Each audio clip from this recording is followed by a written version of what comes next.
ಸ್ನೇಹಿತರು ನಮಸ್ಕಾರ. ಕೂರ್ಗ ಬಸ್ನ ವಿಶೇಷ ಕಾರ್ಯಕ್ರಮಕ್ಕೆ ನಿಮ್ಗೆಲ್ರಿಗೂ ಸ್ವಾಗತ. ನಾನು ಕಿಶೋರ್ ರೈ, ಕತ್ತಲೆ ಕಾಡು. ಈ ಎಪಿಸೋಡ್ನ ವಿಶೇಷತೆ ಏನು ಅಂತ ಹೇಳಿದ್ರೆ, ಕಳೆದ ಒಂದು ತಿಂಗಳಿಂದ ಕೊಡಗಿನಲ್ಲಿ ಟ್ರೆಕ್ಕಿಂಗ್ನ ವಿಚಾರ ಬಹಳ ಚರ್ಚೆ ಆಗಿ ಈಗ ಒಂಚೂರು ತಣ್ಣಗಾಗ್ತಾ ಬರ್ತಾ ಇದೆ. ಈಗ ಯಾಕೆ ಆ ವಿಚಾರ ಎತ್ಕೊಂಡಿದ್ದೀನಿ ಅಂತ ಹೇಳಿದ್ರೆ, ನಮಗೆ ಪ್ರತಿಯೊಬ್ಬರಿಗೂ ಒಂದೊಂದು ವಿಶೇಷ ಹವ್ಯಾಸ ಇರುತ್ತೆ. ಅದರಲ್ಲಿ ವಿಶೇಷವಾಗಿ ಪ್ರವಾಸ ಹೋಗೋದು ಅಥವಾ ಚಾರಣಕ್ಕೆ ಹೋಗೋದು ಅಂತ ಹೇಳಿದ್ರೆ ಅದೊಂದು ರೀತಿ ಅಡ್ವೆಂಚರಸ್ ಅನುಭವ.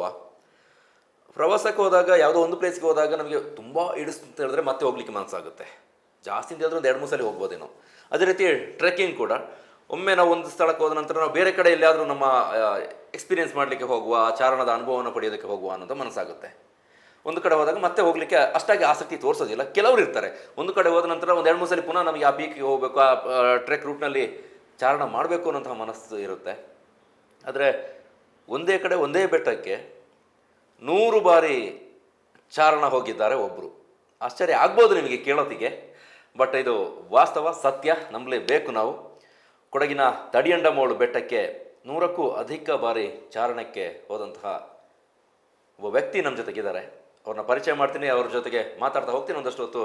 ಅವರ ಆ ಚಾರಣದ ಆಸಕ್ತಿ ಜೊತೆಗೆ ಒಂದಷ್ಟು ವಿಚಾರಧಾರೆಗಳು, ಸಲಹೆ ಸೂಚನೆ ನಿಮಗೆ ಸಿಕ್ಕರೆ ಅನುಕೂಲ ಆಗ್ಬೋದು ಮುಂದಕ್ಕೆ ಚಾರಣಕ್ಕೆ ಹೋಗುವವರಿಗೆ, ಚಾರಣದಲ್ಲಿ ಆಸಕ್ತಿ ಇರುವವರಿಗೆ. ಅರೆಯಡ ಗಿರೀಶ್ ತಿಮ್ಮಯ್ಯ ಅವರು, ಕಕ್ಕಬ್ಬೆ ಅವರು, ನಮಸ್ಕಾರ, ಸ್ವಾಗತ. ಹೇಗಿದ್ದೀರಿ? ನಾನು ಚೆನ್ನಾಗಿದ್ದೀನಿ, ನೀವು ಹೇಗಿದ್ದೀನಿ? ಮಳೆ ಆಗ್ತಾ ಇದೆ ನಮ್ಮ ಕಡೆ, ಸ್ವಲ್ಪ ಕಮ್ಮಿ, ನಾಪೋತಲ್ಲಿ ಸ್ವಲ್ಪ ಜಾಸ್ತಿ. ಆ್ಯಕ್ಚುಲಿ ಇವ್ರನ್ನ ಲಾಸ್ಟ್ ಟೈಮ್ ಶರಣ್ಯದು ವಿಚಾರ ಆಗಿತ್ತಲ್ಲ, ಆ ಟೈಮಲ್ಲೇ ಇವರ ವಿಚಾರ ಕೂಡ ಹೆಚ್ಚು ಮುನ್ನೆಲೆಗೆ ಬಂದಿದ್ದು. 100ಕ್ಕೂ ಅಧಿಕ ಬಾರಿ ಚಾರಣಕ್ಕೆ ಹೋಗಿದ್ದಾರೆ ಅನ್ನೋಂಥದ್ದು. ಆ ಸಂದರ್ಭದಲ್ಲಿ ನಾನು ಇವ್ರನ್ನ ಮಾತಾಡಿಸ್ಬೇಕು, ಪರಿಚಯ ಮಾಡಬೇಕು ಅಂತ ಅಂದ್ಕೊಂಡಿದ್ದೆ. ಆದರೆ ಹಾಕಿ ಮ್ಯಾಚ್ ಹಿಂದೆ ಬಿದ್ದು ಅದರ ಕೆಲಸದ ಒತ್ತಡದಲ್ಲಿ ಬ್ಯುಸಿ ಇದ್ದ ಕಾರಣಕ್ಕಾಗಿ ಇವತ್ತು ಬಿಡುವು ಮಾಡಿಕೊಂಡು ಕೂರ್ಬ ಸ್ಟುಡಿಯೋಕ್ಕೆ ಬಂದಿದ್ದಾರೆ. ಚಾರಣದ ಬಗ್ಗೆ ಮಾತಾಡ್ತಾ ನನ್ನ ಸ್ನೇಹಿತರ ಬಳಗದಲ್ಲಿ ನಾನು ಶೇರ್ ಮಾಡ್ಕೊಳ್ತಾ ಇದ್ದೆ, ಈ ರೀತಿ ಒಬ್ಬರು ಟ್ರೆಕ್ಕಿಂಗ್ ಹೋಗಿದ್ದಾರೆ ಅಂತ. ಆಗ ಅನೇಕರು ಕ್ವಶನ್ ಮಾರ್ಕ್ ಎತ್ತಿದ್ರು, ಸಾಧ್ಯ ಇದೆಯಾ 100 ಬಾರಿ ಚಾರಣಕ್ಕೆ ಹೋಗೋದಕ್ಕೆ? ಹೇಗೆ ಸಾಧ್ಯ? ಅಷ್ಟು ಆಸಕ್ತಿ ಇರೋದಕ್ಕೆ ಸಾಧ್ಯನಾ? ಚಾನ್ಸೇ ಇಲ್ಲ. ಆ ರೀತಿಯಾದಂಥ ವಾದನ ಮುಂದೆ ಇಟ್ಟರು. ಅದೇ ಪ್ರಶ್ನೆ ನಾನು ನಿಮ್ಮ ಮುಂದೆ ಇಡ್ತಾ ಇದ್ದೀನಿ. 100 ಬಾರಿ ಚಾರಣಕ್ಕೆ ಹೋಗಿದ್ದೀರಿ ಅಂತ ಜನ ಪ್ರಶ್ನೆ ಮಾಡ್ತಾ ಇದ್ದಾರೆ. ಅದನ್ನು ಜನ ಹೇಗೆ ನಂಬಬೇಕು, ಏನಂತ? ಆವಾಗ ನಾಲ್ಕನಾಡು ಅರಮನೆ ಹತ್ರ ಪ್ಯಾಲೇಸ್ ಎಸ್ಟೇಟ್ ಅಂತ ಹೋಮ್ಸ್ಟೇ ಸ್ಟಾರ್ಟ್ ಆಗಿದ್ದು. ನಾನು ಮುಂಚಿನ ಇದ್ರ ಬಗ್ಗೆ ಹೇಳಿದ್ದೆ. ಅವರಿಗೆ ವಿದೇಶಿಗರನ್ನು ಕರ್ಕೊಂಡು ಹೋಗಲಿಕ್ಕೆ ಒಬ್ಬ ನಂಬಿಗಸ್ತ ಬೇಕಿದ್ದರು. ಆವಾಗ ಪರಂಡ ಪ್ರಕಾಶ್ ಅಪ್ಪಣ್ಣ ಮತ್ತು ಅವರ ತಮ್ಮ ಪ್ರಸಾದ್ ಕುಸಲಪ್ಪನವರು ಹೀಗೆ ಒಂದು ಸಲ ಮನೆ ಹತ್ರ ಕರೆದು ವಿಚಾರ ಮಾಡಿದ್ರು. ಓಕೆ, ನಾನು ಹೋಗ್ಲಿಕ್ಕೆ ತಯಾರಿದ್ದೀನಿ, ಫಿಟ್ನೆಸ್ ಇದೆ ಅಂತ ಹೇಳ್ಬಿಟ್ಟು ಅದರ ಬಗ್ಗೆ ಶುರು ಮಾಡಿದೆ. ಆವಾಗೆಲ್ಲ ಅಷ್ಟೊಂದು ತಂತ್ರಜ್ಞಾನ ಮುಂದುವರೆದಿರಲಿಲ್ಲ. ಆದ್ದರಿಂದ ಅವರ ಹತ್ರನೂ ಆಲ್ಮೋಸ್ಟ್ ಅರ್ಧಕ್ಕಿಂತ ಜಾಸ್ತಿ ಕೌಂಟ್ ಇದೆ. ಪ್ಯಾಲೇಸ್ ಎಸ್ಟೇಟಿಗೆ ನಾನು 50-60 ಸಲ ಹೋಗಿದ್ದೀನಿ. ಒಂದು ಅಂದಾಜಿನ ಪ್ರಕಾರ ಒಂದು ವರ್ಷಕ್ಕೆ 10 ಸಲ ಹೋದರೂ ನಾನು 12 ವರ್ಷ ಕಂಟಿನ್ಯೂಸ್ ಹೋಗಿದ್ದೀನಿ. 12ರಲ್ಲಿ 120 ಆಗಲೇಬೇಕು. ಅದು ನನ್ನ ಒಂದು ಅಂದಾಜು. ಅದಕ್ಕಿಂತ ಅದಕ್ಕೆ 100ಕ್ಕೆ ಜಾಸ್ತಿ ಆಗಿದ್ದೀನಿ. ಯಾವ ವರ್ಷದಿಂದ ಶುರು ಮಾಡಿದ್ದು ಇದು? ನಾನು 97 ಶುರು ಮಾಡಿದ್ದೆ. ಅಲ್ಲಿಂದನೇ ಸ್ಟಾರ್ಟ್ ಮಾಡಿದೆ ಅಥವಾ ನಿಮಗೆ ಅದಕ್ಕಿಂತ ಮುಂಚೆ ಹವ್ಯಾಸ ಇತ್ತು ಟ್ರೆಕ್ಕಿಂಗ್ ಹೋಗುವಂಥದ್ದು? ಒಂದು ಸಲ ಸ್ಕೂಲಲ್ಲಿದ್ದಾಗ ಹೋಗಿದ್ದೆ ಅಷ್ಟೇ. ಫಸ್ಟ್ ಟೈಮ್ ಅಲ್ಲಿ ಹೋಗಿದ್ರಿ? ಅದಕ್ಕೆ ಮೊದಲು ಸಲ ಹೋಗಿ, ಅದಕ್ಕಿಂತ ಮುಂಚೆ. ಓಕೆ. ಅದಾದ ನಂತರ ನಿಮಗೆ ರೆಗ್ಯುಲರ್ ಸ್ಟಾರ್ಟ್ ಆಗಿದ್ದು ಪ್ಯಾಲೇಸ್ ಎಸ್ಟೇಟಿಂದ. ಆಮೇಲೆ ಅದನ್ನು ಸುತ್ತಮುತ್ತಲಿನ ವಿಚಾರ ಗೊತ್ತಾಗಿ ಸುತ್ತಮುತ್ತಲಿನ ಹೋಮ್ಸ್ಟೇ ಅವ್ರನ್ನೆಲ್ಲ ನನ್ನನ್ನು ಕರೆದ್ಬಿಟ್ಟು ನೀವು ಹೋಗಬೇಕು ಅಂತ ಹೇಳಿದ್ರು. ಅವಾಗ ನನಗೆ ಹಣದ ಅಭಾವ ಇತ್ತು. ವ್ಯವಸಾಯದ ಜೊತೆಗೆ ಒಂದು ಸೈಡ್ ಬಿಸ್ನೆಸ್ ಅಂತ ಹೇಳ್ಕೊಂಡು ಸ್ಟಾರ್ಟ್ ಮಾಡಿದೆ. ಆಮೇಲೆ ಫಿಟ್ನೆಸ್ ತೊಂದರೆ ಕೊಡಲಿಲ್ಲ. ಆಮೇಲೆ ಅವರೆಲ್ಲ ಗೆಸ್ಟು ಫೀಡ್ಬ್ಯಾಕ್ ಒಳ್ಳೆ ಯಾರಿಗೆ ಕೊಡ್ತಾಯಿದ್ರು ಪ್ಯಾಲೇಸ್ ಎಸ್ಟೇಟ್ ಅವರಿಗೆ, ಬೇರೆ ಯಾರಿಗೂ ಆಗೋದಿಲ್ಲ, ನೀನೇ ಅದಕ್ಕೆ ಸರಿ ಅಂತ ಹೇಳ್ಬಿಟ್ಟು ನನ್ನನ್ನು ಸಜೆಸ್ಟ್ ಮಾಡಿ ಕಳ್ತಾಯಿದ್ರು. ಅವರ ರಿಕ್ವೆಸ್ಟಿಗೆ ನಾನು ಓಕೆ ಅಂತ ಹೇಳ್ಬಿಟ್ಟು ಹೋಗ್ತಾಯಿದ್ದೆ. ಅದು ಎಷ್ಟೊಂದು ಆಗ್ತಾಯಿದೆ ಅಂತ ನಾನು ಕನಸಿನಲ್ಲೂ ಯೋಚನೆ ಮಾಡಿರ್ತೇನೆ. ಅದರ ಬಗ್ಗೆ ಮಾತಾಡುವ. ಅದಕ್ಕಿಂತ ಮುಂಚೆ ನಿಮ್ಮದೊಂದು ಪರಿಚಯ ಮಾಡ್ಕೊಳ್ಳಿ. ಓಕೆ. ನಾನು ಅರೆಯಡ ಗಿರೀಶ್ ತಿಮ್ಮಯ್ಯ ಅಂತ. ನನ್ನ ತಂದೆ ಪೌತಿ ಗಣಪತಿ, ತಾಯಿ ಲಕ್ಷ್ಮೀ ಸುಬ್ಬವ್ವ ಅಂತ, ಯಾವಕಪಾಡಿ ಗ್ರಾಮದವನು. ನನ್ನ ಪ್ರಾಥಮಿಕ ಶಾಲೆ ನಮ್ಮದೊಂದು ಲೋಕಲ್ ಕಿರಿಯ ಪ್ರಾಥಮಿಕ ಶಾಲೆ ಕೈಕಂಬ ಅಂತ ಇತ್ತು, ಅಲ್ಲಿತ್ತು. ಅಲ್ಲಿಂದ ಕಕ್ಕಬ್ಬೆ ಹಿರಿಯ ಪ್ರಾಥಮಿಕ ಶಾಲೆಗೆ ಬಂದೆ 7th ಸ್ಟ್ಯಾಂಡರ್ಡ್ವರೆಗೆ. 8th, 9th, 10th Kakkabbe high school ಪ್ರೌಢಶಾಲೆಯಲ್ಲಿ ಆಯಿತು. ಆಮೇಲೆ ಮೈಸೂರಿಗೆ ITI ಮಾಡಲಿಕ್ಕೆ ಅಂತ ಹೋದೆ. ಸರ್ಕಾರಿ ಕೋಟದಲ್ಲಿ ಸಿಗಲಿಲ್ಲ. ಆಮೇಲೆ ನಮ್ಮ ತಾಯಿ ಅಣ್ಣ ಹೇಳಿದ್ರು ಇಲ್ಲೇ ಕಾಲೇಜ್ ಮುಗಿಸು ಅಂತ. ನನಗೆ ಮಹಾರಾಜ ಜೂನಿಯರ್ ಕಾಲೇಜಲ್ಲಿ 2nd PUC ಪಾಸ್ ಆಗಿದ್ದೀನಿ. ಆಮೇಲೆ ಯುವರಾಜ್ ಕಾಲೇಜಿಗೆ ಹೋದೆ 1 ತಿಂಗಳು ಡಿಗ್ರಿಗೆ. ನನಗೆ ಮನಸ್ಸು ಕೇಳಲಿಲ್ಲ. ಒಂದೇ ತಿಂಗಳು ಅದೇನು ಟ್ರೈನ್ ಆಗಲಿಲ್ಲ, ಸುಮ್ಮನೆ ಹೋಗ್ತಾಯಿದ್ದೆ ಅಷ್ಟೇ. ಅಲ್ಲ ಬಿಟ್ಟು ವಾಪಸ್ ನಂತರ ಜಾಬ್ ಸ್ಟಾರ್ಟ್ ಮಾಡಿ ನಂತರ ಒಂದು 5-6 ತಿಂಗಳು ಮನೆಯಲ್ಲೇ ಇದ್ದೆ. ಆಮೇಲೆ ಬೆಂಗಳೂರಿಗೆ ಯಾರೋ ಫ್ರೆಂಡ್ಸ್ ಕರೆದ್ರು. ಅದೇ ಚಿಕ್ಕ ಪುಟ್ಟ ಕೆಲಸ ಮಾಡಿಕೊಂಡು ಅದೇ ಕನ್ಸ್ಟ್ರಕ್ಷನ್ ಕಂಪ್ನಿಯಲ್ಲಿ ಫಸ್ಟ್ ಒಂದು ಹೋಟೆಲ್ನಲ್ಲಿ ಸ್ಟಾರ್ಟ್ ಮಾಡಿದೆ ನಾನು. ಆಮೇಲೆ ಕನ್ಸ್ಟ್ರಕ್ಷನ್ ಕಂಪ್ನಿಯಲ್ಲಿ ಸೂಪರ್ವೈಸರ್ ಆಗಿ 1-2.5-3 ವರ್ಷ ಮಾಡಿದೆ. ಆಮೇಲೆ ತಂದೆಯವರು ವಾಪಸ್ ಬರಲಿಕ್ಕೆ ಅವರಿಗೆ ಆರೋಗ್ಯ ಕಮ್ಮಿ ಆದಾಗ ವಾಪಸ್ ಬಂದೆ. ನಂತರ ಬಂದು ಇಲ್ಲೇ ತೋಟ ನೋಡ್ಕೊಂಡು ಅಲ್ಲೇ ಮನೆಯಲ್ಲೇ ಇದ್ದೆ. ಅಷ್ಟರಲ್ಲಿ ಅವರು ಪ್ರೈವೇಟ್ ಕಾಫಿ ಡಿಪೋದವರು ನನ್ನ ಮ್ಯಾನೇಜರಾಗಿ ವ್ಯವಸ್ಥಾಪಕರಾಗಿ ಮಾಡಿದ್ರು. ಅಲ್ಲಿ 2.5 ವರ್ಷ ಅಲ್ಲಿ ಮಾಡಿದೆ. ಅಷ್ಟರಲ್ಲಿ ಇದು ಸ್ಟಾರ್ಟ್ ಆಯಿತು. ಅದನ್ನು ಕಮ್ಮಿ ಮಾಡಿ ಇದನ್ನು ಸ್ಟಾರ್ಟ್ ಮಾಡಿದೆ. ಇದು ಅಲ್ಲಿಗೆ ಹೋಗಿ ಬರೋದು ಆಗ್ತಾಯಿತ್ತು. ಹಣಕಾಸಿನ ಇದು ಪರಿಸ್ಥಿತಿ ಸುಧಾರಣೆ ಆಯಿತು. ಜೊತೆಗೆ ವ್ಯವಸಾಯನೂ ಮಾಡ್ಕೊಳ್ತಿದ್ದೆ. ಹಾಕಿನೂ ಆಡ್ತಾಯಿದ್ದೆ. Local palace ಕ್ಲಬ್ಗೆ ಆಡ್ತಾಯಿದ್ದೆ. ಹಾಕಿ ಬಗ್ಗೆ ಮಾತಾಡಿದಾಗ ಒಡ್ಕಡೆ ದೇನಪ್ಪಯ್ಯ ಅವರಿಗೆ ನಮ್ಮ ದೊಡ್ಡ ನಮಸ್ತೆ. ಈಗಲೂ ಹಾಕಿ ಆಡ್ತೀರಾ? ಅಲ್ಲ, ಈಗಿಲ್ಲ, ಒಂದು 5-6 ವರ್ಷ ಆಯಿತು. ಸರ್ಜರಿ ಆದಮೇಲೆ ಆಡ್ತಾ. ಟ್ರೆಕ್ಕಿಂಗ್ ವಿಚಾರಕ್ಕೆ ಬರ್ತದೆ. ನಿಮಗೆ ಫಸ್ಟ್ ಟೈಮ್ ಅವ್ರು ಕರೆದು ಈ ರೀತಿ ಇದೆ ಮಾಡ್ಬೋದಾ ಅಂತ ಕೇಳಿದ್ರೆ ಅಥವಾ ಮಾಡು ಅಂತ ಹೇಳಿದ್ರೆ? ಮಾಡು ಅಂತ ಹೇಳಿದ್ರು. ಮಾಡು ಅಂತ ಹೇಳಿದ್ರು. ಆದರೆ ನನ್ನ ಮೇಲೆ ನಂಬಿಕೆ ಇತ್ತು. ಆ ಕ್ಷಣಕ್ಕೆ ನಿಮಗೆ ತಲೆಯಲ್ಲಿ ಏನಾದರೂ ಇತ್ತ? ಏನಿರಲಿಲ್ಲ, ನನಗೆ ಆ ಥರ ಐಡಿಯಾನೇ ಇರಲಿಲ್ಲ. ಅವ್ರ ಜೊತೆ ಆಗ ಸ್ವಲ್ಪ ಇಂಗ್ಲೀಷ್ ಸ್ವಲ್ಪ ಕಷ್ಟ ಆಗ್ತಾಯಿತ್ತು. ಆಮೇಲೆ ನನಗೆ ಏನೋ ಗೊತ್ತಿರುವ ಇಂಗ್ಲೀಷನ್ನು ಅಡ್ಜಸ್ಟ್ ಮಾಡ್ಕೊಂಡು ಅವ್ರ ಜೊತೆ ಮಾತಾಡ್ಕೊಂಡು ಹೋಗ್ತೀವಿ. ಅದನ್ನೇ ಕೇಳಿ ಹೋಮ್ ಸ್ಟೇ ಈ ಟೂರಿಸಮ್ ಬೇಸ್ಡ್ ಹೋದಾಗ ನಮಗೆ ಲ್ಯಾಂಗ್ವೇಜ್ ಕಮ್ಯುನಿಕೇಷನ್ ಲ್ಯಾಂಗ್ವೇಜ್ ಬೇಕಿತ್ತು. ಸ್ಪೆಷಲಿ ಲೋಕಲಾಗಿ ನಮ್ಮ ಇಂಡಿಯಾದವ್ರು ಬಂದಾಗ ಹಿಂದಿ ಬೇಕಾಗುತ್ತೆ, ಫಾರಿನವ್ರು ಬಂದಾಗ ಇಂಗ್ಲೀಷ್ ಜಾಸ್ತಿ. ಹೌದು, ಅಲ್ಲಿ ಫಾರಿನರ್ ಜಾಸ್ತಿ ಬರ್ತಾ ಇದ್ದೆ. ಹೌದು ಮ್ಯಾಕ್ಸಿಮಮ್ ಅವರೇ. ಬಟ್ ಇಂಡಿಯಾದವ್ರು ಬಂದಾಗ ನಾನು ಕನ್ಸ್ಟ್ರಕ್ಷನ್ ಕಂಪ್ನಿಯಲ್ಲಿ ಕೆಲಸ ಮಾಡ್ತಿದ್ದಾಗ ಅಲ್ಲಿ ವರ್ಕರ್ಸ್ ಸ್ವಲ್ಪ ನಾರ್ತ್ ಅವರಿದ್ದರು. ನಾನು ಹಿಂದಿ ಕಲ್ತಿದ್ದೆ. ಅದರಿಂದ ಜನರಿಗೆ ಖುಷಿ ಆಗ್ತಾಯಿದ್ರು, ಫೀಡ್ಬ್ಯಾಕ್ ಕೊಡ್ತಾಯಿದ್ರು. ಪರವಾಗಿಲ್ಲ, ನಿಮ್ಮ ಗೈಡ್ಸ್ ಹಿಂದಿ ಚೆನ್ನಾಗಿ ಮಾತಾಡ್ತಾರೆ, ನೆಕ್ಸ್ಟ್ ಅವ್ರನ್ನ ಮಾಡ್ಬೋದು. ನಿಮಗೆ ಫಸ್ಟ್ ಗೆಸ್ಟ್ ಯಾರು ಸಿಕ್ಕಿದ್ದು? ಹಿಂದಿಯವ್ರು ಸಿಕ್ಕಿದ್ದು? Foreigners maximum foreigners. First time ಹೋಗಿದ್ದು ಫಾರಿನರ್ಸ್ ಜೊತೆ? First time foreigners. ಆಗ ಕಮ್ಯುನಿಕೇಷನ್ ಹೇಗಿತ್ತು ನಿಮ್ಮದು? ಅಲ್ಲ, ನನಗೆ ಅಷ್ಟು ಇಂಗ್ಲೀಷ್ ಬರ್ತಾಯಿತ್ತು. ಬಟ್ ಕರೆಕ್ಟಾಗಿ ಅವ್ರ ಜೊತೆ ಇದು ಮಾಡ್ತಿರಲಿಲ್ಲ. ಮತ್ತು ಅವರು ಅಡ್ಜಸ್ಟ್ ಮಾಡ್ಕೊಳ್ತಾರೆ ಫಾರಿನರ್ಸ್. ಅವ್ರು ಯಾವ ಕಷ್ಟ ಅಂತ ಆಗಲ್ಲ ಅವರಿಗೆ. ಒಂದು ವರ್ಡ್ ಸಿಕ್ಕಿದ್ರೆ ಗೊತ್ತಾಗುತ್ತೆ ಏನು ಹೇಳ್ತಾ ಇದ್ದಾನೆ, ಏನೋ ಹೇಳ್ತಾ ಇದ್ದಾನೆ ಈ ಥರ ಅಂತ ಹೇಳ್ಬಿಟ್ಟು ಹೇಳ್ತಾಯಿದ್ದೆ. ಆಮೇಲೆ ನಾನೇ ಸ್ವಲ್ಪ ಇಂಪ್ರೂವ್ ಮಾಡಿಕೊಂಡೆ. ಅವರಿಗೆ ಟ್ರೆಕ್ ರೂಟ್ ಎಲ್ಲಿಂದ ಸ್ಟಾರ್ಟ್ ಮಾಡ್ತಾ ಇದ್ದೀರಿ? ಹೇಗೆಲ್ಲ ಇತ್ತು ಅಲ್ಲಿ ಪ್ಲ್ಯಾನ್? ಪೀಕ್ ಸ್ಟಾರ್ಟ್ ಅಂತ ಅಲ್ಲ, ಪೀಕ್ ಇದಂತ ಅದಕ್ಕೆ ಹೇಳ್ತು, ಪೀಕ್ ವಾಕ್ ಅಂತ. ಪ್ಯಾಲೇಸ್ ಎಸ್ಟೇಟಿಂದ ಸ್ಟಾರ್ಟ್ ಮಾಡಿ ಅಲ್ಲಿಂದ ವ್ಯೂ ಪಾಯಿಂಟ್ ಇದೆ, ನಾವು ಅದಕ್ಕೆ ಬಾಳೆರಡಿ ಅಂತ ಹೇಳ್ತೀವಿ. ಅಲ್ಲಿಂದ ಹೋಗಿ ತಾಳತಟ್ಟು ಅಂತ ಹೇಳ್ತೀವಿ, ಅದು ದೊಡ್ಡ ಬಂಡೆ ಇರೋ ಜಾಗ. ಅಲ್ಲಿಂದ ಮೇಲಕ್ಕೆ ಹೋಗ್ತೀವಿ. ಅಲ್ಲಿಂದ ಅದೇ ಮಾರ್ಗವಾಗಿ ವಾಪಸ್ಸು. ಎಷ್ಟು kilometre? 6.5 kilometre. 6.5. Base same single route ಮಾತ್ರ? ಬೇರೆ ರೂಟ್ ಇದೆ? ಬೇರೆ ರೂಟ್ ಇಲ್ಲ, ಒಂದೇ ರೂಟ್. ಆ ಟ್ರೆಕ್ ಹೋದಂಥ ಸಂದರ್ಭದಲ್ಲಿ ಅಂತ ಒಳ್ಳೆ ಬೆಸ್ಟ್ ಎಕ್ಸ್ಪೀರಿಯನ್ಸ್ ಯಾವತ್ತು ಮರೆಯಲಾಗದ ಎಕ್ಸ್ಪೀರಿಯನ್ಸ್ ಅಂತ ಯಾವ್ದಾರು ಇದೆಯಾ ಗೆಸ್ಟ್ಗಳ ಜೊತೆ?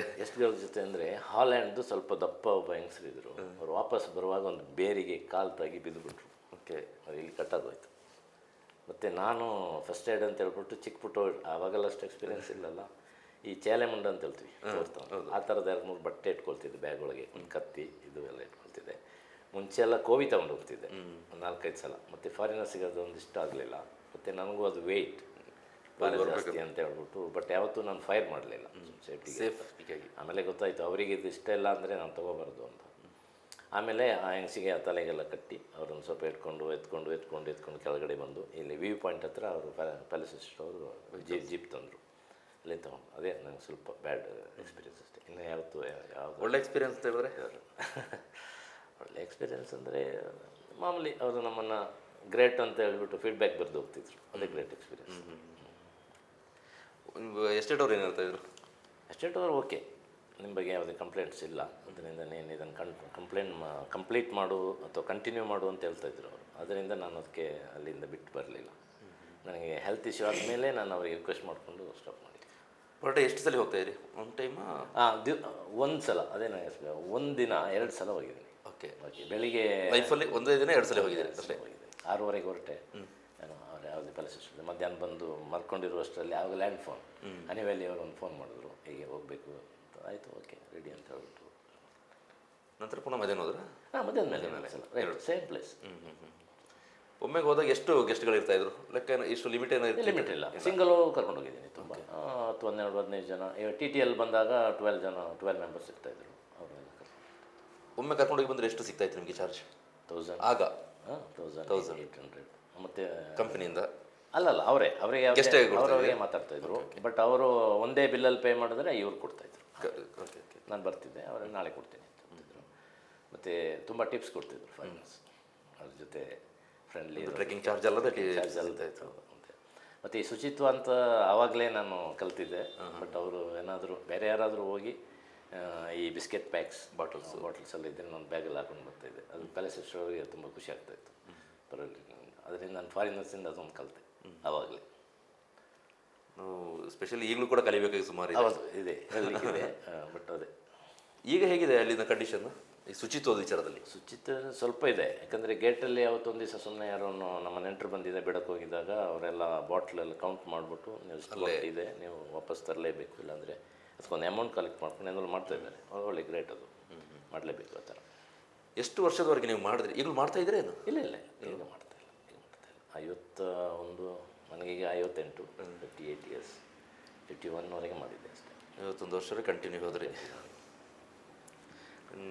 ಫ್ಯೂಚರ್ಲಿ ಸಾರಿ, ಈ ತಡಿನ ಮೂಲ ಅಲ್ಲದೆ ಬೇರೆ ಕಡೆ ಏನಾದರೂ ಕರ್ಕೊಂಡೋಗಿದ್ರು? ಅದು ಇಂಪಾರ್ಟೆಂಟ್. ಅದೊಂದಂದರೆ ರಿಡ್ಜ್ ವಾಕ್ ಅಂತ ಹೇಳ್ತೀವಿ ನಾವು. ಪ್ಯಾಲೇಸ್ ಎಸ್ಟೇಟ್ ಇರ್ಬೋದು, ಅರಮನೆ ಇರ್ಬೋದು, ಅದರ ಹಿಂದ್ಗಡೆ ಒಂದು ಉದ್ದಕ್ಕೆ ಒಂದು ಬೆಟ್ಟ ಕಾಣಿಸ್ತದೆ. ಅದರಿಂದ ಹನಿ ವ್ಯಾಲಿ ಅಂತ ಒಂದಿದೆ, ಅಲ್ಲಿ ಕೆರೆ ತಟ್ಟು ಅಂತ ಒಂದು ಜಾಗ ಇದೆ. ಅದರ ಒಂದು ರೌಂಡ್ ಹೊಡ್ಕೊಂಡು ಬರೋದು. ಅದು ತಡಿನಮೂಲ ಬೆಟ್ಟದ ಮೇಲಕ್ಕೆ ಹೋಗಲ್ಲ, ಆ ಬೇಸ್ಗೆ ಹೋಗಿ ಪುನಃ ಕೆಳಗಡೆ ಬಂದ್ಬಿಡು.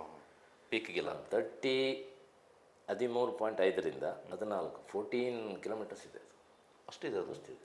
ಫುಲ್ ಬೆಟ್ಟ ಹೋಗಿ ಬೆಟ್ಟ ಆ ಕಡೆ ಬರೋದಲ್ಲ. ಏರ್ಟೆಲ್ದೆಲ್ಲ ಆ ಕಡೆಗೆ ವೆಲ್ಕಮ್ ಟು ಕೇರಳಗೆ. ಮತ್ತು ತುಂಬ ರಿಸ್ಕು, ಅದು ಸ್ವಲ್ಪ ಜಾಸ್ತಿ ಜನ ಓಡಾಡೋ ಜಾಗ ಅಲ್ಲ ಅದು. ಪ್ರಾಣಿಗಳಿದೆಯಾ? ಮತ್ತು ಪ್ರಾಣಿಗಳು ಇರ್ತದೆ.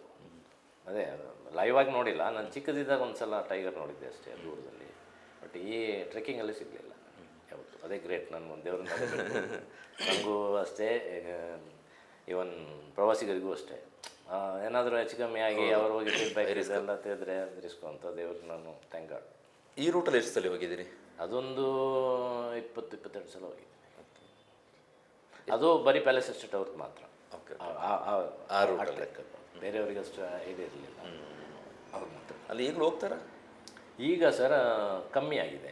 ಯಾಕಂದರೆ ಮುಂಚೆ ಎಲ್ಲ ಈ ಎಮ್ಮೆ ಕೋಣಗಳೆಲ್ಲ ಜಾಸ್ತಿ ಜನರು ಕರ್ಕೊಂಬಂದು ಬಿಡ್ತಾಯಿದ್ರು ಬೆಟ್ಟದ ಮೇಲೆ.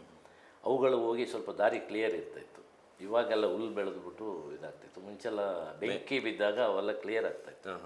ಇವಾಗ ಏನಾಗ್ತಾಯಿಲ್ಲ. ಫಾರೆಸ್ಟ್ ಅವ್ರು ಇರ್ತಾರೆ, ಆ ಥರ ಏನು ಅವಘಡ ನಡೀತಾ ಇಲ್ಲ. ಅದರಿಂದ ಅದು ಕ್ಲೋಸ್ ಆಗಿರ್ತದೆ. ಒಂದು ಟ್ರ್ಯಾಕ್ ತಪ್ಪಿ ಹೋದರೆ ಹೋಯ್ತು, ಎಲ್ಲೆಲ್ಲೋ ಹೋಗ್ತಾರೆ. ಇನ್ನೊಂದು, ಈ ಟ್ರೆಕ್ಕಿಂಗ್ ಅಂದರೆ ಕೇವಲ ಕೆಳಗಿಂದ ಮೇಲಕ್ಕೆ ಹೋಗಿ ವಾಪಸ್ ಬರೋದಿಲ್ಲ, ನಡುವಲ್ಲಿ ಸಾಕಷ್ಟು ವಿಚಾರಗಳನ್ನು ಶೇರ್ ಆಗುತ್ತೆ. ನಿಮ್ಮದು ಮತ್ತು ಗೆಸ್ಟ್ ನಡುವೆ ಏನೆಲ್ಲ ವಿಚಾರಗಳನ್ನ ಅವ್ರಿಗೆ ಹೇಳ್ಕೊಡ್ತೀರಿ? ಮೊದಲನೇದಾಗಿ ನಾನು ಕೊಡುವ ಜೊತೆಯವನು ನಮ್ಮ ಕಮ್ಯುನಿಟಿ ಬಗ್ಗೆ, ನಮ್ಮ ಪದ್ಧತಿ ಬಗ್ಗೆ, ನಮ್ಮ ಆಗುಗಳ ಬಗ್ಗೆ, ನಮ್ಮ ಸಾವು ಪದ್ಧತಿ, ಮದುವೆ, ಪ್ರತಿಯೊಂದು ಆಫ್ಟರ್ ಡೆತ್ ಎಲ್ಲದರ ಬಗ್ಗೆ ಅವ್ರಿಗೆ ಮಾಡ್ತಿದ್ದೆ. ಖುಷಿ ಆಗ್ತಾಯಿತ್ತು. ಪುನಃ ಕ್ವಶನ್ಗಳು ಮಾಡ್ತಾಯಿದ್ರು. ಪುನಃ ಬಂದು ಹೋಮ್ ಸ್ಟೇಲಿ ಕೇಳ್ತಾಯಿದ್ರು. ಈ ಗಿರೀಶ್ ಹೇಳಿದ್ರು ಕರೆಕ್ಟ್ ಅದು ನಾಟ್, ಅವ್ರು ಸುಳ್ಳು ಹೇಳಿದ್ರು ಅದ್ರ ಬಗ್ಗೆ ಕ್ರಾಸ್ ಕ್ವಶನ್ ಮಾಡ್ತಾಯಿದ್ರು. ಅವ್ರಿಗೆ ಅದು ಖುಷಿ ಆಗ್ತಾಯಿತ್ತು. ಮತ್ತು ಹಣ್ಣು ಹಂಪಲುಗಳನ್ನು ಅವ್ರಿಗೆ ಕೊಡ್ತಾಯಿದ್ದೆ. ಬಟ್ ಅವ್ರಿಗೆ ಡೈರೆಕ್ಟ್ ಕೊಟ್ಟರೆ ತಿನ್ನಲ್ಲ ಯಾರು. ನೀವಾದರೂ ಒಂದು ಸಲ ತಿನ್ನಲ್ಲ. ಬಟ್ ನಾನು ತಿಂದು ಅದನ್ನು ಟೇಸ್ಟ್ ಮಾಡಿ ಆಮೇಲೆ ಖುಷಿ ಆಗ್ತಾಯಿತ್ತು. ನಮ್ಮ ಭಾಷೆಯಲ್ಲಿ ಹೇಳೋದಾದರೆ ಎಡಂಜಿ ಪಣ್ಣು ಅಂತ ಹೇಳ್ತಾರೆ, ಅಮ್ಮೆ ಪಣ್ಣು ಅಂತ ಹೇಳ್ತಾರೆ. ಕಾಡಣ್ಣುಗಳು ಎಲ್ಲ ಟೇಸ್ಟಿ ಬ್ಯೂಟಿಫುಲ್ ಆಗಿರ್ತವೆ. ಕಲರ್ಸು ಅಷ್ಟೇ, ಡಿಫ್ರೆಂಟ್ ಕಲರ್ಸು. ಮತ್ತು ಕೊಟ್ಟೆ ಪಣ್ಣು ಅಂತೀವಿ ಮುಳ್ಳಿನ ಗಿಡದಲ್ಲಿ, ಅದು ಈ ಟೈಮಲ್ಲಿ ಆಗೋದು, ಏಪ್ರಿಲ್ ಮೇಯಲ್ಲಿ. ಅದೆಲ್ಲ ಅವ್ರಿಗೆ ತುಂಬ ಇಷ್ಟ ಆಗ್ತಾಯಿತ್ತು. ಮತ್ತು ಅವ್ರು ಏನಾದರೂ ಆಫರ್ ಮಾಡಿದ್ರೆ ನಾನು ತಗೊಳ್ತಾ ಇರಲಿ. ನನಗೆ ಅವ್ರ ಹತ್ರ ಏನಾದರೂ ಇರ್ತಾಯಿತ್ತು ಫುಡ್ಡು ಸ್ಪೆಷಲ್, ನಾನೇನು ತಗೊಳ್ತಾ ಇರಲಿಲ್ಲ. ನಾನಾಗೆ ಹೋಗುವಾಗ ವಾಟರ್ ಬಾಟ್ಲು, ಒಂದು ಕತ್ತಿ, ಬಾಳೆಹಣ್ಣು, ಇಲ್ಲಾಂದರೆ ಸೌತೆಕಾಯಿ, ಕ್ಯಾರೆಟು, ಆ ಥರ ನಾನು ಅವ್ರ ಸ್ವಲ್ಪ ಕಲ್ತ್ಕೊಂಡೆ ಅವ್ರ ಜೊತೆ. ಸುಮ್ಮನೆ ಏನೋ ಇಷ್ಟು ತಿನ್ನೋದಕ್ಕಿಂತ ಸ್ವಲ್ಪ ಒಳ್ಳೆ ಮಿನಿಮಮ್ ಮಾಡಿ ಸ್ವಲ್ಪ ಲಗೇಜ್ ಕಮ್ಮಿ ಮಾಡಬೇಕು ಅಂತ ಹೇಳ್ಬಿಟ್ಟು ಸ್ವಲ್ಪನೇ ತೊಗೊಂಡೋಗ್ತಾಯಿದ್ದೆ. ಈಗ ಯಾರೋ ಟ್ರೆಕ್ಕಿಂಗ್ ಹೋಗಬೇಕು ಅಂತ ಅಂದ್ಕೊಳ್ತಾರೆ, ಅವರಿಗೆ ಈಗ ಒಂದು ಹೋಗ್ಬೇಕು ಏನೆಲ್ಲ ತೊಗೊಂಡೋಗ್ಬೇಕು, ಒಂದು ಸಣ್ಣ ಬ್ಯಾಗ್ ಇಟ್ಕೊಂಡು ಆ ಬ್ಯಾಗ್ ಒಳಗೆ ಏನೆಲ್ಲ ಇರಬೇಕು ಅಂತ ನೀವು ಸಜೆಸ್ಟ್ ಮಾಡ್ತೀನಿ? ವೆಫನ್ಸ್ ಏನೂ ಹೇಳೋದಿಲ್ಲ ನಾನು. ಮತ್ತು ಫುಡ್ಡು ಸಫಿಷಿಯೆಂಟ್ ಬೇಕೇ ಬೇಕು. Water bottle, food, dry food ಆ ಥರ ಎಲ್ಲ ಇದ್ದರೆ ಒಳ್ಳೆಯದು. ಸುಮ್ಮನೆ ಈ ಊಟ ಕರ್ಡ್ ರೈಸು ಆ ಥರ ಹೆವಿ ತಗೊಳೋದಕ್ಕಿಂತ ಇಂಥದ್ದು ಫ್ರೂಟ್ಸ್, ವೆಜ್ ಬೇಯಿಸಿದರೆ ಒಳ್ಳೆಯದು. ಫಾರಿನರ್ಸಲ್ಲಿ ಬೇಯಿಸಿ ತೊಗೊಂಡೋಗೋದು. ಬಾಯ್ಲ್ಡ್ ಎಗ್ಗು ನಾನು ತೊಗೊಂಡೋಗ್ತಿದ್ದೆ, ಅಂಥನ್ನೇ ತೊಗೊಂಡೋದ್ರೆ ಒಳ್ಳೆಯದು. ಬಾಡಿ ಹೋಗಿ ಬರಲಿಕ್ಕೆ ಜ್ಯೂಸ್, ಎನಿ ಜ್ಯೂಸ್. ನಾನು ಅವಾಗ ಕೈ ಹುಳಿ ತೊಗೊಳ್ತಾ ಇದ್ದೆ, ಬಿಟ್ಟರೆ ಕೈ ಹುಳಿ, ಲೆಮನ್ ಲೆಮನ್ ಜ್ಯೂಸಲ್ಲಿ ತೊಗೊಂಡೋಗ್ತೀವಿ. ಈ ಆರ್ಟಿಫಿಷಿಯಲ್ ಬರೋದಕ್ಕಿಂತ ನಾವು ಮಾಡಿ ತೊಗೊಂಡೋಗೋದು ತುಂಬ ಒಳ್ಳೆಯದು. ಅದು ಆ ಟೈಮಲ್ಲಿ ಬೇಸಿಗೆ ಟೈಮಲ್ಲಿ. ನಾನು ಎಲ್ಲ ಸೀಸನಲ್ಲಿ ಹೋಗಿದ್ದೀನಿ. ಚಳಿಗಾಲದಲ್ಲಿ ಹೋಗಿದ್ದೀನಿ, ಮಳೆ ಸ್ವಲ್ಪ ಇದ್ದಾಗ ಹೋಗಿದ್ದೀನಿ. ಅವಾಗೆಲ್ಲ ಚಿಕ್ಕ ಫ್ಲಾಸ್ಕಲ್ಲಿ 2 ಕಪ್ ಕಾಫಿ ತಗೊಳ್ತಿದ್ದೆ.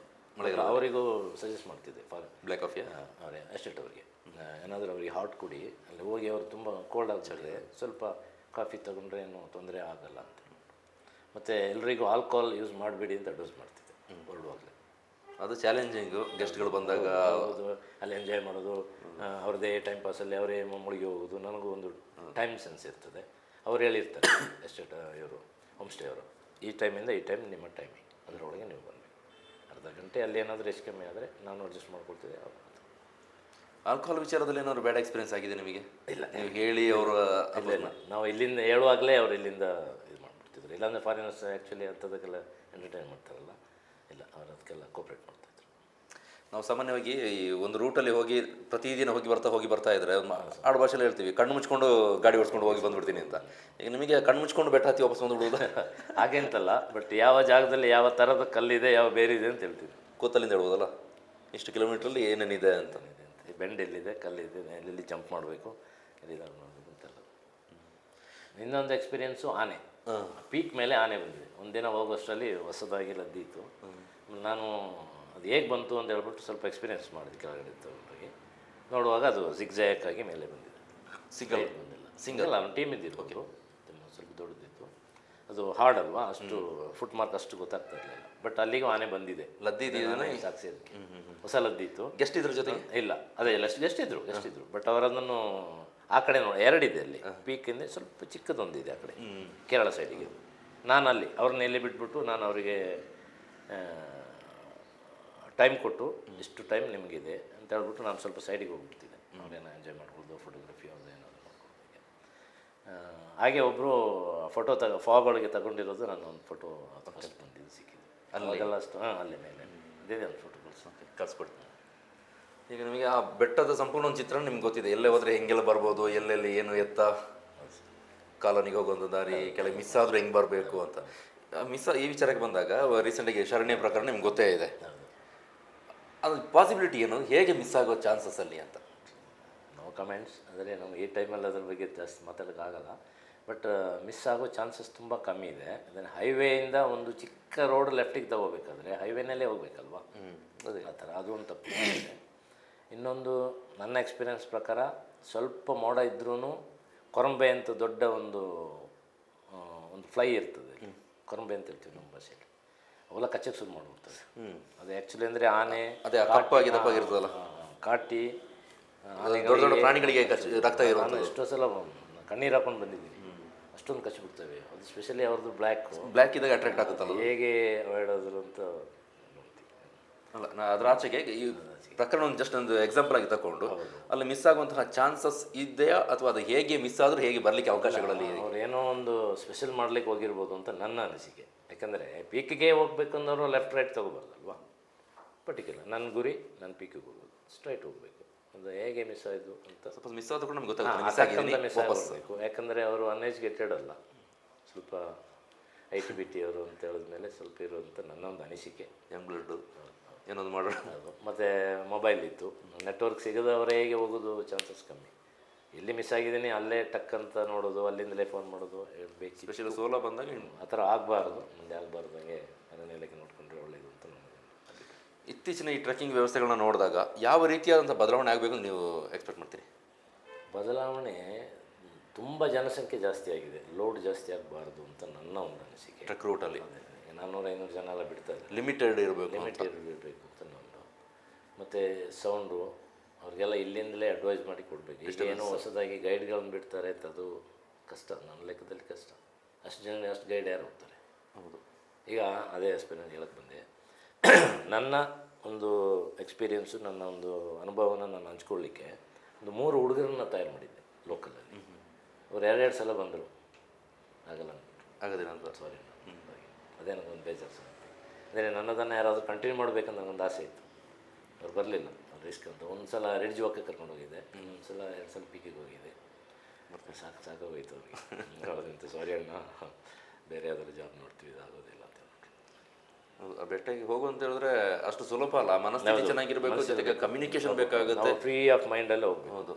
ಮತ್ತು ಅದರಲ್ಲೇ ಅವತ್ತೇ ಹೇಳಿದೆ ಇಂಟ್ರ್ಯೂಯಲ್ಲಿ, ಶಬ್ದ ಮಾಡಿಕೊಂಡು ವಿಶಿಲ್ ಹಾಕ್ಕೊಂಡು ಅಥವಾ ಜೋರಾಗಿ ಕೂಗ್ಕೊಂಡು ಹೋಗಬೇಕು. ಯಾಕಂದರೆ ವೈಲ್ಡ್ ಲೈಫ್ ನಮ್ಮ ಸೌಂಡಿಗೆ ದೂರ ಹೋಗಲಿ ಅಂತ ಅದು ಉದ್ದೇಶ ಅಷ್ಟೇ, ಏನಾದ್ರು ಸೌಂಡಿಗೆ ಬಂದಾಗ. ಇನ್ನೊಂದಿತ್ತು, ಅಲ್ಲಿ ಬೆಟ್ಟದ ವಾಸಿಗಳಲ್ಲಿ ನಾಯಿಗಳು ಇರ್ತಿದ್ವು, ನಮ್ಮ ಏನೋ ಸೌಂಡಿಗೆ ಸ್ಮೆಲ್ಗೆಲ್ಲ ಬಂದುಬಿಡ್ತಿದ್ವು, ನನ್ನ ಜೊತೆ ಬರ್ತಾಯಿದ್ವು ಅವು.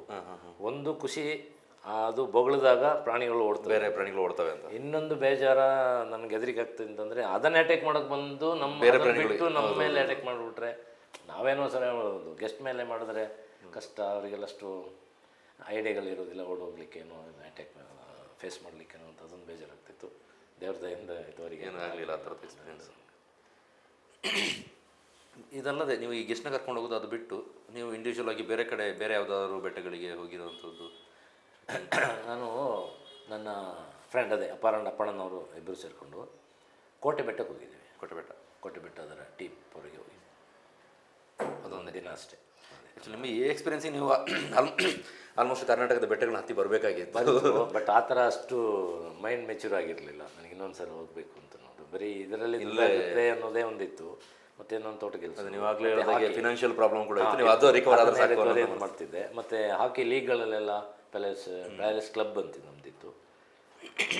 ನಮ್ಮ ಬಡಕಡ ದೀನಪೋಯ್ ಅವರು ಅದನ್ನು ಲೀಡ್ ಮಾಡ್ತಾಯಿದ್ರು, ಅವ್ರ ಜೊತೆ ನಾನೆಲ್ಲ ಕಡೆ ಹೋಗ್ತಾಯಿದ್ದೆ. ಅದರಿಂದ ಅದರಲ್ಲೇ ಬ್ಯುಸಿ ಆಗ್ತಿದ್ದೆ. ನಾನು ಇದ್ರ ಬಗ್ಗೆ ಅಷ್ಟೊಂದು ಯೋಚನೆ ಆಗಲಿ, ಇವಾಗ ಯೋಚನೆ ಆಗ್ತಾಯಿದೆ, ಅಲ್ಲಿ ಹೋಗಬೇಕಿತ್ತು, ಇಲ್ಲಿ ಹೋಗಿತ್ತು, ಕುಮಾರಧಾರಕ್ಕೆ ಹೋಗಬೇಕಿತ್ತು ಅಂತೆಲ್ಲ. ಇನ್ನೂ ಕನಸು ಆಗಿಲ್ಲ, ಇನ್ನೂ ರಿಸ್ಕ್ ತಗೊಳ್ಳೋಗಿಲ್ಲ ನಾನು. ಹಾಗೆ ನೀವು ಎಲ್ಲ ಟೈಮಲ್ಲಿ ಅಲ್ಲಿಗೆ ಕರ್ಕೊಂಡು ಹೋಗಿದ್ದೀನಿ ಅಂತ ಹೇಳಿದ್ರಿ, ಎಲ್ಲ ಸೀಸನಲ್ಲಿ.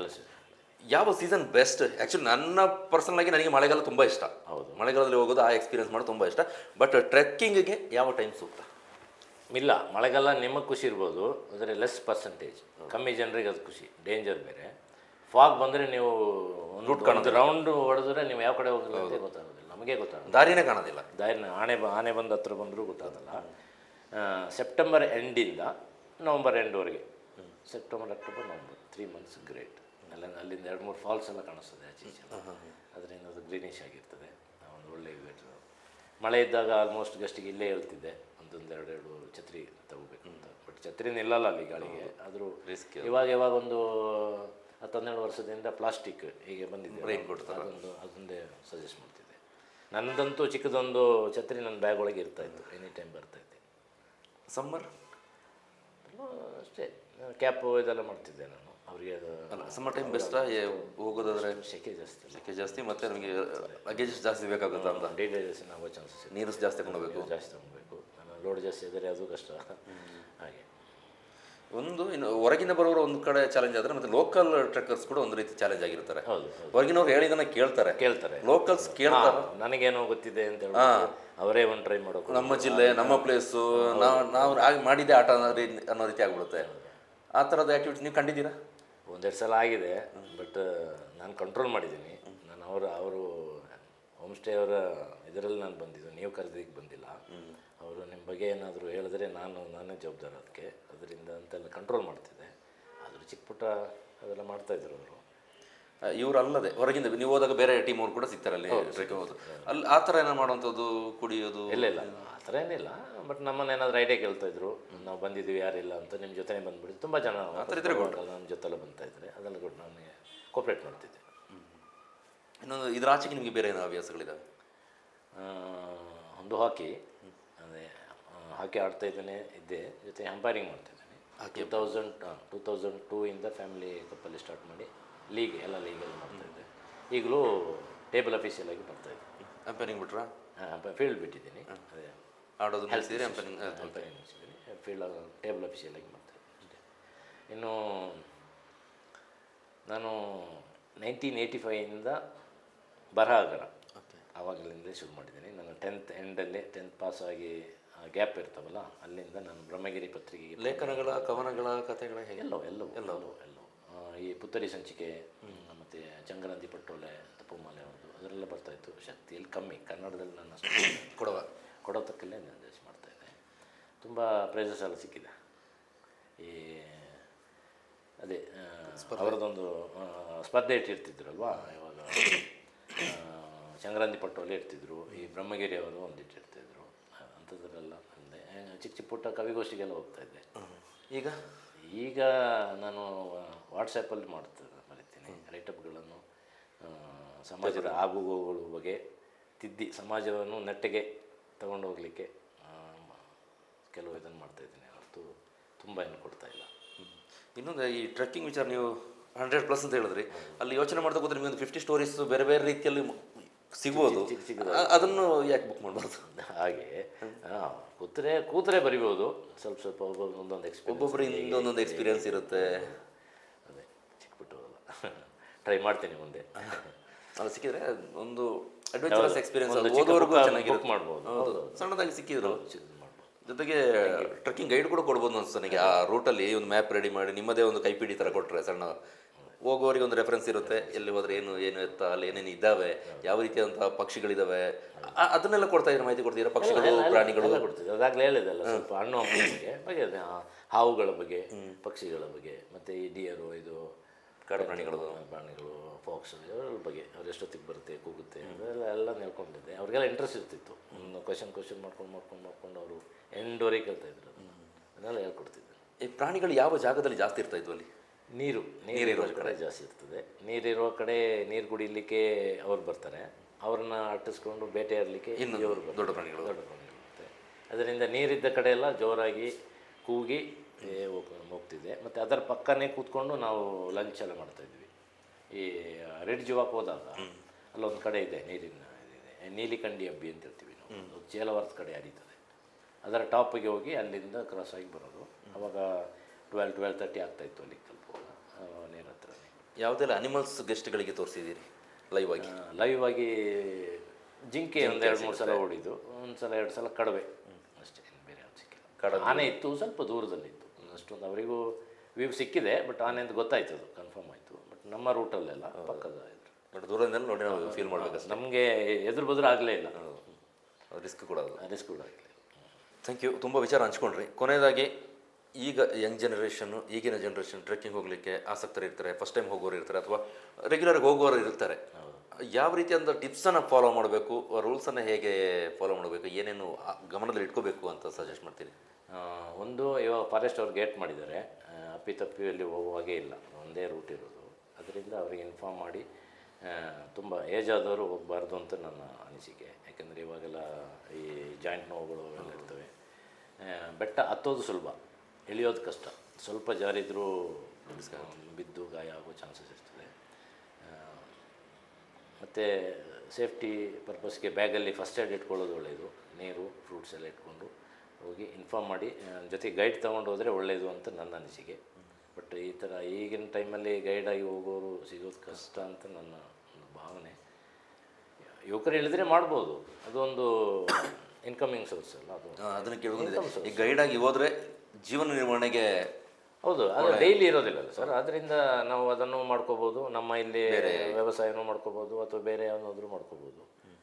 ಅದಂತ ಅದೇ ರಿಸ್ಕ್ ಅಂತೇಳಿ ಯುವಕರು ಬರ್ತಾ ಇಲ್ಲ ಅಂತ ನನಗೆ ಬೇಸರ ಇದೆ. ಈಗ ಎಷ್ಟು ಸಿಗ್ತಾ ಇದೆ ಒಂದು ಟ್ರೆಕ್ಕಿಗೆ? ಇವಾಗ ನಾನು ಅಷ್ಟು ಅದ್ರ ಬಗ್ಗೆ ಇಂಟ್ರೆಸ್ಟ್ ಇಲ್ಲ, ಕೇಳಲೂ ಇಲ್ಲ ಅವರಿಗೆ. ಅಲ್ಲ, ಜನರಲ್ ಆಗಿ ಅವ್ರದ್ದು ಅಂತಲ್ಲ, ಬೇರೆ ಕಡೆ ಅವಾಗ ಒಬ್ಬರಿಗೆ ಎಷ್ಟು ಅಂತ ಮಾಡ್ತಾಯಿದ್ವಿ, ಪರ್ ಹೆಡ್ ಚಾರ್ಜ್ ಮಾಡ್ತಾಯಿದ್ವಿ.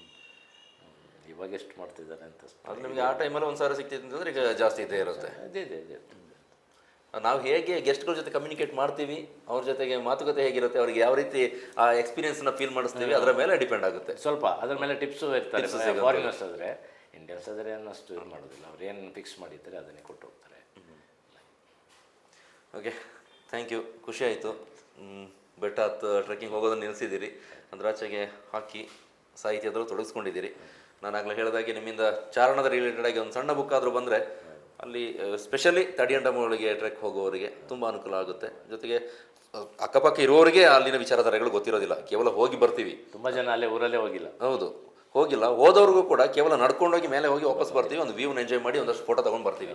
ಅದ್ರ ಆಚೆಗಿನ ಅಲ್ಲಿ ಜೀವ ಸಂಕುಲ, ಪ್ರಾಣಿ ಸಂಕುಲ, ಏನೆಲ್ಲ ಪಕ್ಷಿಗಳಿದ್ದಾವೆ, ಏನೇನು ವಿಶೇಷತೆಗಳಿದ್ದಾವೆ ಗೊತ್ತಿಲ್ಲ. ಅದನ್ನೆಲ್ಲ ನೀವು ಒಂದು ನೋಟ್ ಮಾಡಿ ಒಂದು ಸಣ್ಣ ಕೈಪಿಡಿ ಥರ ಕೊಟ್ಟರೆ ತುಂಬ ಅನುಕೂಲ ಆಗುತ್ತೆ. ಅದು ಆದಷ್ಟು ಬೇಗ ಆಗಲಿ ಅಂತ ಬಯಸ್ತೀವಿ. Thank you very much. ವೀಕ್ಷಕರೇ, ನೋಡೋದಲ್ಲ, ಇದು ತಡಿಯಂಡಮೋಳು ಬೆಟ್ಟಕ್ಕೆ ಒಬ್ಬ ಗೈಡಾಗಿ, ಒಬ್ಬ ಟ್ರೆಕ್ಕರ್ ಆಗಿ 100ಕ್ಕೂ ಹೆಚ್ಚಿನಲ್ಲಿ, ಅದು 120+ ಆಗಿರ್ಬೋದು, ಅದು ಲೆಕ್ಕ ಇಟ್ಕೊಳ್ಳಿಲ್ಲ ಇವರು. ಆದರೆ ನಿರಂತರವಾಗಿ 12 ವರ್ಷಗಳ ಕಾಲ ಅನೇಕ ಪ್ರವಾಸಿಗರನ್ನು, ಕೊಡಗಿಗೆ ಬಂದಂಥ ಅತಿಥಿಗಳನ್ನು ಬೆಟ್ಟಕ್ಕೆ ಕರ್ಕೊಂಡು ಹೋಗಿ ಆ ಬೆಟ್ಟದಲ್ಲಿನ ವಿಷಯಗಳನ್ನು ಅಲ್ಲಿನ ವಿಶೇಷತೆಗಳನ್ನು ಅವರಿಗೆ ತಿಳಿಸುವಂತಹ ಪ್ರಯತ್ನ ಮಾಡಿದ್ದಾರೆ. ಅನೇಕರು ಇವರಿಂದ ಮಾಹಿತಿಯನ್ನು ಪಡೆದುಕೊಂಡು ದೇಶ ವಿದೇಶಗಳಿಗೆ ವಾಪಸ್ ಹೋಗಿದ್ದಾರೆ. ನಾನು ಆಗಲೇ ಹೇಳಿದಾಗ ಇವರಿಂದ ಬುಕ್ ಬಂದರೆ ಅದು ನಮಗೂ ಕೂಡ ಅನುಕೂಲ ಆಗ್ಬೋದು. ಅದರ ಜೊತೆಗೆ ಟ್ರೆಕ್ಕಿಂಗ್ ಹೋಗುವವರಿಗೆ ಒಂದಷ್ಟು ವಿಷಯಗಳನ್ನ ಹೇಳಿದ್ರು, ಏನು ಇಂಪಾರ್ಟೆಂಟ್ ವಿಷಯಗಳು, ದೊಡ್ಡ ಏನು ತಲೆ ಕೆಡಿಸ್ಕೊಳ್ಬೇಕಾದಂಥ ವಿಚಾರಗಳೇನಿಲ್ಲ, ಸಂಕ್ಷಿಪ್ತವಾಗಿ ಹೇಳಿದ್ದಾರೆ. ಅದರ ಜೊತೆಗೆ ಅಲ್ಲಿನ ಸ್ಟ್ರಕ್ಚರ್ ಹೇಗಿದೆ ಎಲ್ಲವನ್ನು ಕೂಡ ಕಣ್ಣು ಮುಚ್ಚಿ, ನಾನು ಆಗಲೇ ಹೇಳ್ದಲ್ಲ, ಕಣ್ಣು ಮುಚ್ಚಿಕೊಂಡು ಅಲ್ಲಲ್ಲಿ ಏನೇನಿದೆ ಅನ್ನೋದನ್ನು ಕೂತಲಿಂದನೇ ಹೇಳುವಂತಹ ವಿಚಾರಗಳು ಅವರಿಗೆ ಗೊತ್ತಿದೆ. ಆ ವಿಷಯಗಳನ್ನು ನಿಮಗೆ ತಿಳಿಸ್ಬೇಕು ಅಂತ ಈ ಎಪಿಸೋಡ್ನಲ್ಲಿ ಅವ್ರನ್ನ ಮಾತಾಡಿಸ್ತೇವೆ.